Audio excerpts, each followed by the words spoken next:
आखर वल फज्र व लयालिन अश्र सदक़ल्लाहुल अज़ीम व बल्लगना रसूलुहुन नबियुल करीम व नहनु अला ज़ालिका लमिनश शाहिदीन वश्शाकिरीन वल्हम्दुलिल्लाहि रब्बिल आलमीन। हर किस्म की हम्दो सना तारीफ बुजुर्गी अल्लाह रब्बुल आलमीन के लिए है, जो तमाम जहानों का खालिक, मालिक और राज़िक है, जो सबका हाजत रवा और मुश्किल कुशा है। दुरूद व सलाम के अनगिनत कलिमात इमामुल मुरसलीन, इमामुल मुत्तकीन, इमामुल मुवाहिदीन, मेरे और आपके पीरो मुर्शिद सैयदना मुहम्मदुर रसूलुल्लाह सल्लल्लाहु अलैहि वसल्लम की ज़ात बाबरकात के लिए दुआ रहमत और बख्शिश सहाबा इकराम, अहले बैत रसूल, ताबईन, बुजुर्गान दीन, आइम्मान दीन के लिए है। मुख्तसर हम्दो सना के बाद कलाम मुक़द्दस के दो मकाम तिलावत किए हैं। पहला मकाम सूरह ज़ारियात 27वां पारा, दूसरा मकाम सूरतुल फज्र 30वां सिपारा। अल्लाह रब्बुल इज़्ज़त की बारगाह में आजिज़ाना अर्ज़ है कि मैं आजिज़ को अल्लाह रब्बुल इज़्ज़त अपने इन कलाम के दोनों मकामों के मुताबिक बयान करने की तौफीक अता फरमाए। जो मैं कहूँ आप सुने, अल्लाह हम सबको समझ नसीब फरमाए, समझने के बाद ता जिंदगी अमल करने की तौफीक अता फरमाए। हज़रत गिरामी, जैसा कि आप हज़रात के इल्म में है, कुर्बानी का मौका है। इंशाअल्लाहुल अज़ीज़ अल्लाह मुझे भी और आप सबको जिंदगी अता फरमाए, सेहत और तंदुरुस्ती वाली। वो दिन आ जाएगा इंशाअल्लाह कुर्बानियां भी कर लेंगे। कुर्बानी की हकीकत क्या है? कुर्बानी वाजिब है या सुन्नत है? कुर्बानी का मकसद क्या है? सिर्फ यही है कि हम बस जानवर ज़िबा कर लें, लाखों और करोड़ों रुपए खर्च कर लें, या इसका कुछ मकसद और भी है? इसके साथ दो चार बातें और हैं जो आज के जुमातुल मुबारक का खुतबा का हिस्सा बनेंगी। इसमें कोई शक नहीं है। कलाम मुक़द्दस के पहले मकाम के मुताबिक अल्लाह रब्बुल इज़्ज़त ने इंसान को अपनी इबादत के लिए पैदा किया है, और फिर इंसान को चाहिए कि वो हर लम्हा अल्लाह तबारक व तआला की मंशा के मुताबिक जिंदगी गुजारे और उसकी इबादत के जरिए अल्लाह रब्बुल इज़्ज़त का तक़र्रुब हासिल करे। अल्लाह रब्बुल इज़्ज़त ने बाज़ मौक़े हमें ऐसे मुयस्सर किए हैं अपनी जिंदगी के अंदर कि अल्लाह रब्बुल इज़्ज़त की तरफ से वो हमारे लिए इनामात हैं। उन लम्हों की कदर करते हुए उन लम्हात के अंदर हम ज्यादा से ज्यादा अल्लाह रब्बुल इज़्ज़त के हुक्म और अल्लाह के महबूब अलैहिस्सलातु वस्सलाम के इताअत करते हुए हम अल्लाह का तक़र्रुब हासिल कर सकते हैं। उन मौक़े में से एक मौका अशरा ज़िलहज भी है, जो कि शुरू हो चुका है और इसका इख्तिताम आइंदा जुमा तक रहेगा। हज़रत जी वकार, सबसे पहली बात जो इंसान के लिए जरूरी है वो ये है कि इंसान अपने रब को पहचाने। इंसान को इस बात पर यकीन होना चाहिए कि मैं खुद बखुद वजूद में नहीं आया, किसी जात ने मुझे वजूद अता किया है। इंसान होने के नाते आज इंसान ने बहुत ज्यादा तरक्की की है, यहां तक कि जमीन से क्या नाम है वो आसमान पर पहुंचने की कोशिश कर रहा है, चांद पर पहुंच चुका है, आगे मरीख तक पहुंचने के उसके आज़ाइम हैं। लेकिन हकीकत बात यह है कि इंसान ने अपने आप को नहीं पहचाना। अपने आप को वो तब पहचानेगा जब वो अपने ज़हन के अंदर ये बात बैठाएगा कि जितना मर्जी है मैं बड़े से बड़ा इंसान बन जाऊं, जितनी मर्जी है मैं बुलंदियां हासिल कर लूं, लेकिन इंसान ही रहूंगा। और मुझे पैदा करने वाला जो खालिक और मालिक है वो मेरा मुरब्बी है, मुझे उसकी ताबेदारी करनी चाहिए। और जिस वक़्त वो इस बात को पहचान लेगा कि मैं खुद ब खुद वजूद में नहीं आया, किसी ने मुझे पैदा किया है, फिर जब वो इस सोच पे पहुंचेगा कि जिस रब ने मुझे पैदा किया है, मुझे ऐसा बेमकसद नहीं पैदा किया, मेरे पैदा होने का कोई ना कोई मकसद है, तो वो मकसद है रब की इबादत। और रब की इबादत की इब्तिदा जो है वो नमाज से होती है और इंतहा कुर्बानी पे होती है। इंशाअल्लाह अजीज आज यही बातें मैं बयान करूंगा। हजरत अज़ी वकार, जब इंसान अपने इस मकसद के अंदर कामयाब हो जाता है कि मेरा को खालिक और मालिक है, मुझे को पैदा करने वाला है, तो फिर वो क्या करता है, अपने आप को रब का ताबेदार बनाने की कोशिश करता है। और सबसे पहली ताबेदारी एक मुसलमान के लिए क्या है, जब वो कलमा पढ़ के इस्लाम में दाखिल होता है। चूंकि हम लोग तो पैदाइशी तौर पर मुसलमान हैं, लेकिन ये उनकी बात हो रही है जो कि पैदाइशी तौर पर मुसलमान नहीं होते। कलमा पढ़ने के बाद सबसे पहला जो फर्ज उस पर आयद होता है वो है नमाज।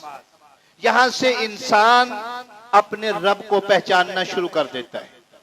वो अपने रब को पहचान कर उसके सामने हाथ बांधकर कभी खड़ा होता है, कभी रुकू में जाता है, कभी सजदा में जाता है, कभी तशहुद की हालत में होता है, कभी वो उसकी तारीफें करते हुए सुभानक अल्लाहुम्मा व बिहम्दिका अल्हम्दुलिल्लाहि रब्बिल आलमीन कहता है, कभी उसकी तारीफ करते हुए उसकी जात की पहचान करते हुए कुल हुवल्लाहु अहद अल्लाहु समद की सदाएं बुलंद करता है।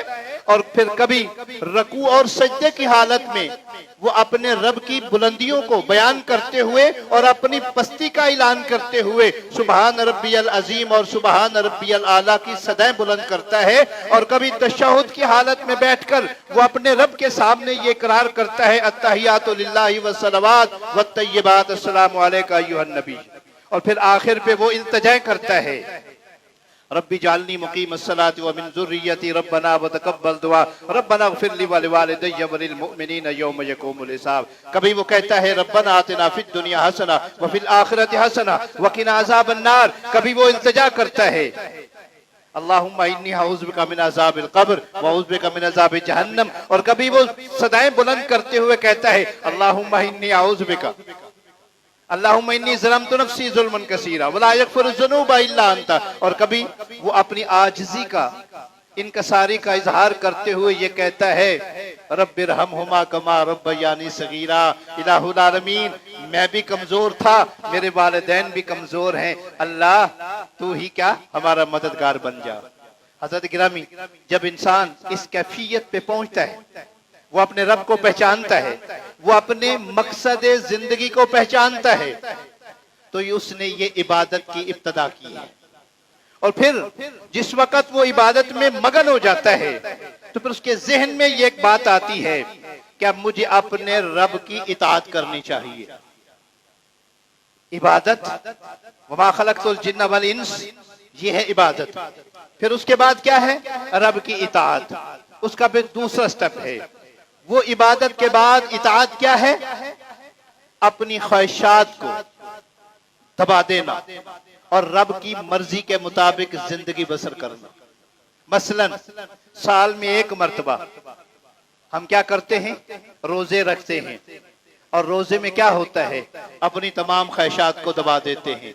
दिल करता है कि खाएं, दिल करता है पिएं, सारा दिन भूखे रहते हैं, क्यों, रब की इताअत के लिए। और इसी चीज का नाम क्या है, मुसलमान है।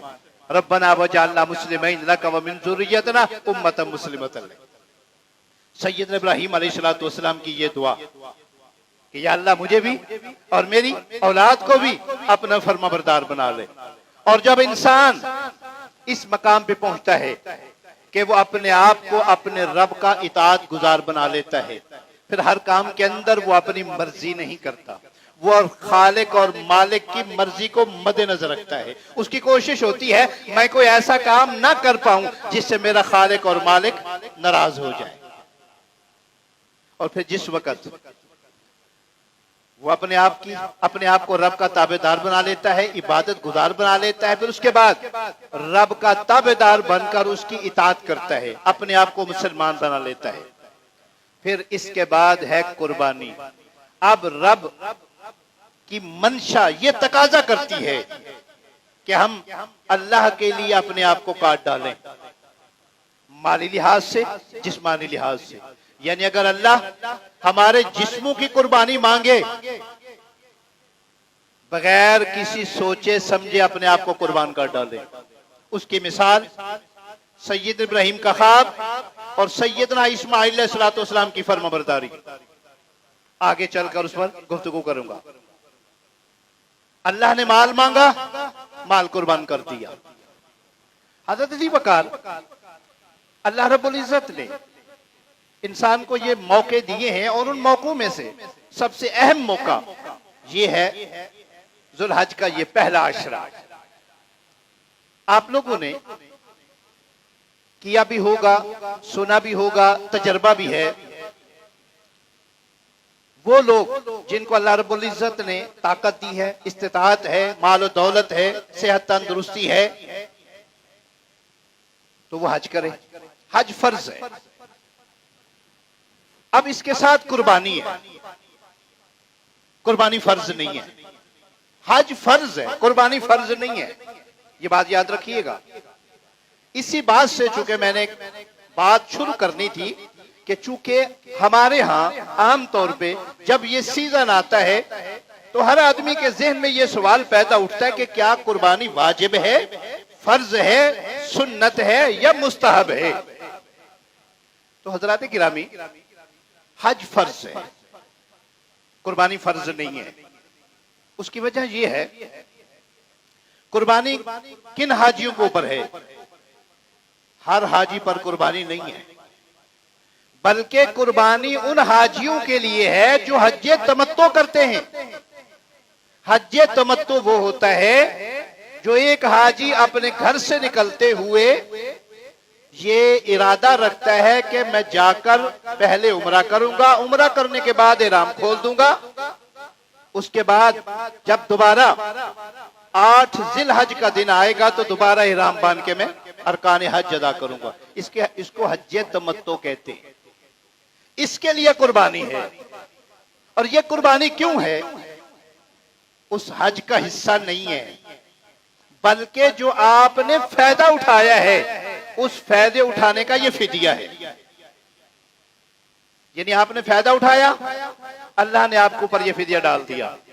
अब इसका ये या तो कुर्बानी करो, अगर कुर्बानी नहीं करते तो फिर क्या है? फिर 10 रोजे हैं, 10 रोजे आपने अदा करने हैं, रखने हैं, ये कुर्बानी उतर जाएगी। इसी तरह अगर आपने उम्रा करना है तो उम्रे में भी कुर्बानी है, लेकिन वो भी फर्ज नहीं है, वाजिब नहीं है। आप सोचेंगे ये पहली मर्तबा सुना है कि उम्रे में कुर्बानी है, हालांकि करता कोई भी नहीं है। लेकिन अगर रहमत दो आलम सल्लल्लाहु अलैहि वसल्लम की आप सीरत का मुताला करें, नबी अकरम सल्लल्लाहु अलैहि वसल्लम जिस साल उम्रा करने के लिए आ रहे थे, आप लोगों ने सुना होगा उलमा से, आपके साथ कुर्बानी के जानवर भी थे। हुदैबिया के मकाम पर नबी अलैहिस्सलाम को रोक लिया गया, उम्रा करने की इजाजत नहीं दी गई। वहां सुलह हुदैबिया हुआ, वहां से आप वापस लौटे बगैर उम्रा के। लेकिन तारीख इस बात की गवाह है, उस मकाम के ऊपर रहमत दो आलम सल्लल्लाहु अलैहि वसल्लम ने वो कुर्बानियां की। वो जो कुर्बानी के जानवर लेकर आए थे, हुदैबिया के मकाम पे ज़िबह किए। मालूम क्या हुआ? उम्रा में भी कुर्बानी है, लेकिन वाजिब नहीं है, ये सुन्नत है। अब जरा गौर कीजिए, हज एक मर्तबा फर्ज है और ये सबसे इस्लाम का एक अहम रुकन है। लेकिन हज फर्ज है जिंदगी में एक मर्तबा, और कब फर्ज है? जब आपके अंदर इस्तिताअत है, आपके पास माल और दौलत है, आपको कोई उज़र नहीं है, आप बीमार नहीं है। अगर आपके अंदर कोई उज़र आ जाता है, आपके पास माल और दौलत नहीं है, आप बीमार हो जाते हैं, आप बूढ़े हो जाते हैं, तो फिर क्या है? हज चूंकि सिर्फ मखसूस दिनों में है, अल्लाह रब्बुल इज्जत की तरफ से, अल्लाह के महबूब अलैहिस्सलाम की तरफ से आपके लिए दूसरा स्टेप क्या है? ऊपर से नीचे अब आपके लिए उम्रा है। और ये जो उम्रा है आप साल के किसी हिस्से में कर सकते हैं, किसी दिन में भी कर सकते हैं, किसी वक्त भी कर सकते हैं, कोई पाबंदी नहीं है। इसके बाद क्या है? अगर आपके अंदर वो भी ताकत नहीं है, आप उम्रा भी नहीं कर पा रहे, तो फिर इस्लाम कहता है आप क्या करें? मेरे और आपके पीरो मुर्शिद ने हमारे लिए आसानियां पैदा की हैं। हम क्या करें? घर बैठकर वो सआदत हासिल कर सकते हैं जो वो लोग इस्तिताअत के मुताबिक वहां जाकर हासिल करते हैं। मिसाल के तौर पर रहमत दो आलम सल्लल्लाहु अलैहि वसल्लम का फरमान अक़दस है, इस्तिताअत है कुर्बानी करो, इस्तिताअत नहीं है कोई बात नहीं, कुर्बानी छोड़ दो। लेकिन आपने ये भी फरमाया है जिनको इस्तिताअत नहीं है, गुज़श्ता जुमा में हदीस बयान कर चुका हूं, वो क्या करें? इन 10 दिनों के अंदर अपने नाखन, अपने बाल कटवाना छोड़ दें। आगे ना बात क्या हुआ?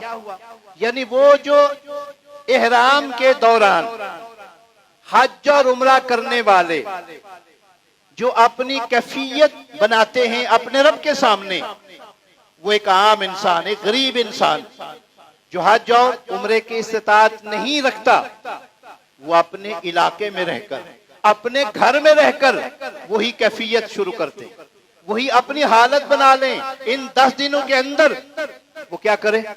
नाखन ना तराशे, हजामत ना बनवाए, ईद की नमाज पढ़ने के बाद वो ये काम कर डाले। मेरे और आपके पीरो मुर्शिद ने क्या फरमाया? उसके लिए कुर्बानी का सवाब है। अब जरा गौर कीजिए, अब चूंकि हमने नमाज से काम शुरू किया, रोजे तक पहुंचे, रोजे के बाद हम हज तक पहुंचे, और हज के बाद हम इन 10 दिनों तक पहुंच गए। क्या मतलब? यानी ऊपर से नीचे नजूल हुआ, और कभी नीचे से ऊपर भी होता है। आज गुर्बत है, नीचे से हमने काम शुरू किया, आज 10 दिन में हमने सिर्फ अपने नाखन और बाल को रोका, हज की और हज करने वालों की शक्ल इख्तियार कर ली। कल को अल्लाह इस्तिताअत देगा कुर्बानी कर लेंगे, फिर अल्लाह इस्तिताअत देगा उम्रा कर लेंगे, फिर अल्लाह इस्तिताअत देगा फिर हज कर लेंगे। ये स्टेप बाय स्टेप ऊपर चले जाएंगे। ये है हमारी जिंदगी का मकसद। वमा खलक़तुल जिन्न वल इंसा इल्ला लियअबुदून। जब हम अपनी जिंदगी के मकसद को समझ जाएंगे ना कि हर हालत में हमने अपने रब की फर्माबरदारी करनी है, रब की इताअत करनी है, हमने मुसलमान बनना है, उसकी फर्माबरदारी करनी है, तो फिर हर काम हमारे लिए आसान हो जाएगा। हजरत जी वकार, अब चूंकि अल्लाह रब्बुल इज्जत की तरफ से ये हमारे लिए तोहफा है। कौन सा तोहफा है? ये अशरा जिलहज जो है, रहमत दो आलम सल्लल्लाहु अलैहि वसल्लम ने अपनी उम्मत के लिए ये ऐलान किया है कि इन 10 दिनों के अंदर, मेरे ख्याल है दर्स व तदरीस में आप लोगों ने सुना होगा, इन 10 दिनों का जो आमाल है अल्लाह के नजदीक, वो तमाम आमाल में से अफजल हैं। एक तो इसलिए अल्लाह रब्बुल इज्जत ने अपने कुरान के अंदर इसी चीज का जिक्र करते हुए सूरतुल फज्र की इब्तदाई 2 आयात जो मैंने आप हजरात के सामने तिलावत की है, वल फज्र वलयालिन अश्र, अल्लाह फरमाते हैं वक्त फज्र की कसम है और 10 रातों की कसम है। इन 10 रातों से मुराद क्या है? यही हज की 10 रातें हैं जो इब्तदा जुल्हज से शुरू होकर 10 जिलहज तक कुर्बानी के दिन तक जाती है। हज़रत गिरामी, मुफस्सिरीन के नजदीक अल्लाह रब्बुल इज्जत ने इन 10 दिनों की कसम खाई है। फिर रहमत दो आलम सल्लल्लाहु अलैहि वसल्लम ने इस पर मजीद तस्दीक करते हुए अपनी मोहर साबित की है कि मेरा कोई भी उम्मती इन 10 दिनों के अंदर कोई भी नेक आमाल करेगा, वो बाकी साल के तमाम नेक आमाल में से सबसे अफजल और आला होगा। बड़ी मशहूर हदीस है जो आप सुन चुके हैं कई दफा। अल्लाह के रास्ते में जिहाद करने से भी अफजल है, मगर वो मुजाहिद जो अल्लाह की राह में जिहाद करता है, अपना माल भी कुर्बान कर देता है और जाने भी कुर्बान करता है। अब इन 10 दिनों के जो नेक आमाल हैं, हमें क्या करना चाहिए? फायदा उठाना चाहिए। बाकी कितने दिन रह गए हैं? समझ लीजिए कुछ 6 दिन बाकी हैं। 4 दिन गुजर चुके हैं और 6 दिन बाकी हैं। इन 6 दिनों के अंदर अंदर हमें वो काम करने चाहिए जो अल्लाह हमसे राजी हो जाए और अपनी बंदगी का इजहार करना चाहिए। और उनमें से जो अहम काम है इन 10 दिनों के अंदर, रहमत दो आलम सल्लल्लाहु अलैहि वसल्लम के फरमान के मुताबिक, वो है इन दिनों के रोजे रखना और खुसूसी तौर पर इन दिनों के अंदर तस्बीहात पढ़ना, अल्लाह का जिक्र करना, नवाफिल पढ़ना, सदका खैरात करना।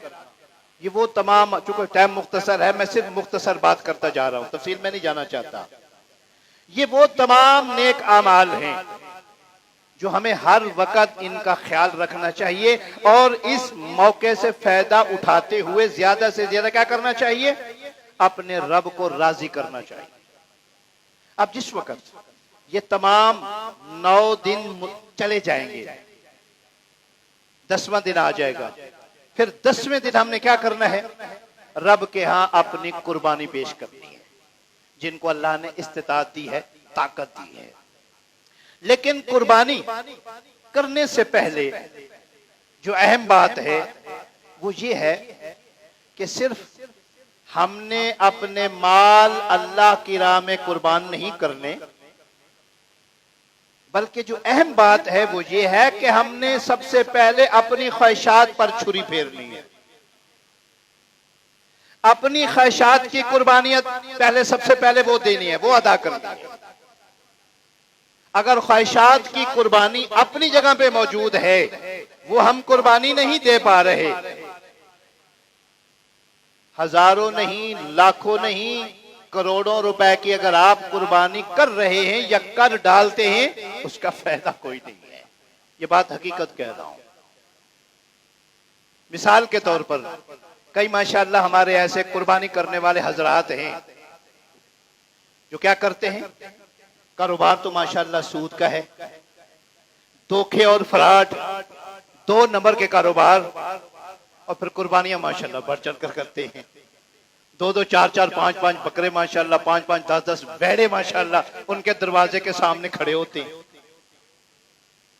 नहीं, ये कुर्बानी नहीं है। असल कुर्बानी क्या है?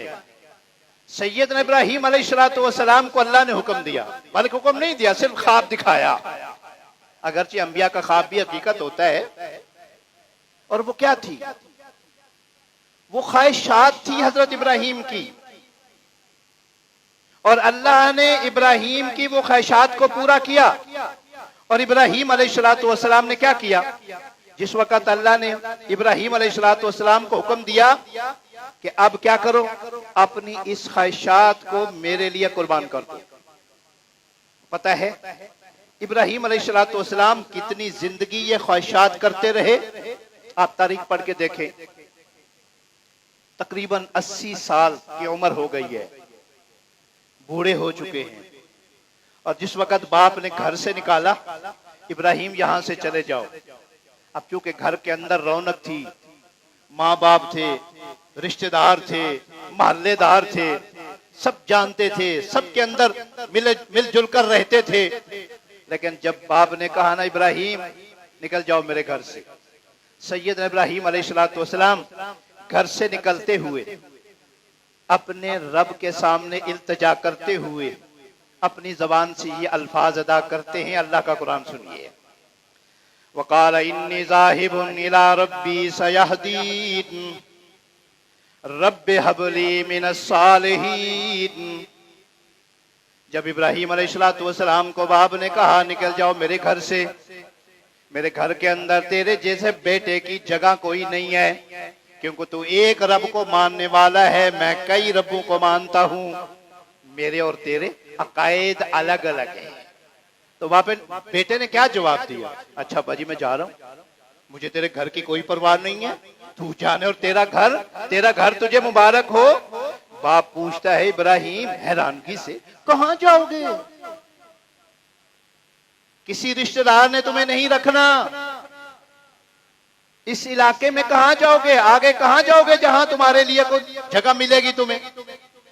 सैयदना इब्राहिम अलैहिस्सलाम बाप को जवाब देते हुए कहने लगे, इन्नी ज़ाहिबुन इला रब्बी सयहदीन। अब्बा जी तेरा घर छोड़ के मैं अपने रब की तरफ जा रहा हूं, जिस रब की मैं इबादत करता हूं, जिस रब का मैं ताबेदार हूं, जिस रब के सामने मैंने अपने आप को झुका लिया, उसका फरमाबरदार बना लिया, जिसको मैंने अपना रब मान लिया, लिहाजा सयहदीन, वो मुझे जरूर रास्ता दिखाएगा। इब्राहिम अलैहिस्सलाम बाप को यह बात कहकर घर से निकलते हैं। फिर दिल के अंदर ख्याल पैदा होते, अल्लाह जा रहा हूं, आगे भी तू मुझे रास्ता दिखाएगा, लेकिन या अल्लाह मैं अकेला हूं, मेरी बीवी अकेली है, जब बेगाने शहर में जाएंगे, बेगानी जगह पे जाएंगे, वहां कोई क्या नाम है वो पहचानने वाला कोई नहीं होगा, अल्लाह घर के अंदर रौनक नहीं होगी, हम कैसे रहेंगे, परेशान होंगे। अल्लाह तुझसे तलब करता हूं, रब्बि हबली मिनस सालिहीन, इलाहुल आलमीन ने एक औलाद अता फरमा दे, अल्लाह मुझे बेटा अता कर दे। अल्लाह रब्बुल इज्जत की जलालत को जोश आते हैं, अल्लाह रब्बुल इज्जत जिब्राइल के जरिए इतला देते हैं, फबश्शरनाहु बिगुलामिन हलीम। हमने इब्राहिम अलैहिस्सलाम को एक बुर्दबार बेटे की खुशखबरी अता कर दी। ये थी वो ख्वाहिश जो इब्राहिम अलैहिस्सलाम की अल्लाह ने पूरी कर दी। कब? 80 साल के बाद।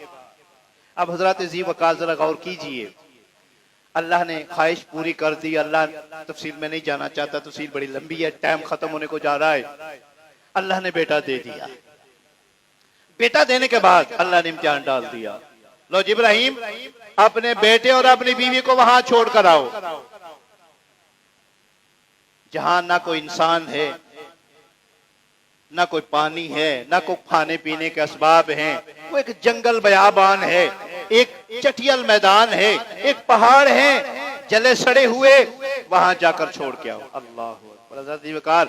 आप जरा अपने गिरबा में झांककर सोचें, आपका बच्चा पैदा हो और वो भी मांग मांग के अल्लाह से लें। आपने शादी की है, 2, 4, 5, 10 साल का अरसा बीत गया है, आपको अल्लाह ने बेटा नहीं दिया, फिर आपने मांग मांग कर लिया है, वजीफे पढ़ पढ़ के अल्लाह से लिया है। या अल्लाह ना करे आप गलत रास्ते पे चल के लोगों के मज़ारात पे, गैरुल्लाह के मज़ारात पे जा जाके आपने मनते मांग मांग कर अल्लाह से लिया है, मिल गया जितना भी मिला है। अब अगर अल्लाह की तरफ से आपको हुक्म हो जाएगा, लो जी अपनी बीवी और बच्चे को जंगल में छोड़ के आओ, शहर में नहीं जंगल में छोड़ के आओ, मेरा ख्याल है आपका दिल इजाजत नहीं देगा। या अल्लाह मैंने मांगा है, या अल्लाह इस हालत में मांगा है, पहले था ही नहीं, चलो किसी तरह भी मिला, मिल तो गया, अल्लाह कैसे ना। इब्राहिम ने ये नहीं सोचा, और फिर क्या हुआ, छोड़कर आ गए, अल्लाह के आसरे पे छोड़कर आ गए। अब तारीख पढ़ के देखें, सैयदा हाजरा और सैयदना इस्माइल अकेले हैं, कोई इंसान नहीं है, और कितना दिया खाने पीने के लिए, एक मशकीजा पानी का और एक थैली खजूरों की, बस अल्लाह के आसरे पे छोड़कर आ गए। सैयदा हाजरा पूछती, इब्राहिम हमें छोड़ के कहां जा रहे हो? फिर इतनी भी इजाजत नहीं कि उनसे बात करे, उनका बोसा ले, उनको चूमे अपने बेटे के माथे को कि तुझे अल्लाह से मांग मांग के लिया है, अब अल्लाह का हुक्म समझ के तेरा माथा चूम के जा रहा हूं। नहीं, बिठाया, इनके हवाले किया और खुद चल बसे। पीछे से हाजरा आवाज देती, इब्राहिम क्या हुआ है, नाराज हो गए हो, यहाँ छोड़ के कहां जा रहे हो? इब्राहिम जवाब नहीं देते, आखिर वो भी तो नबी की बीवी थी ना। सवाल करती हैं, क्या अल्लाह का हुक्म तो नहीं है? इब्राहिम जबान से नहीं, सर हिला कर कहते हैं, पर मैं जाओ, अगर अल्लाह का हुक्म है तो फिर अल्लाह हमें जाया नहीं करेगा। अल्लाह अकबर। हजरत गिरामी चले गए इब्राहिम, फिर वही माई हाजरा, एक दिन 2 दिन कितने दिन गुजरे होंगे उस पानी पे, उस खजूरों पे। आखिर पे क्या हुआ, वो सब कुछ खत्म हो गया, परेशान हो जाती हैं। वही मैं हाजरा परेशान हो जाती हैं, किसके लिए? अपने लिए नहीं, अपने बेटे के लिए, वो नन्हे से इस्माइल के लिए।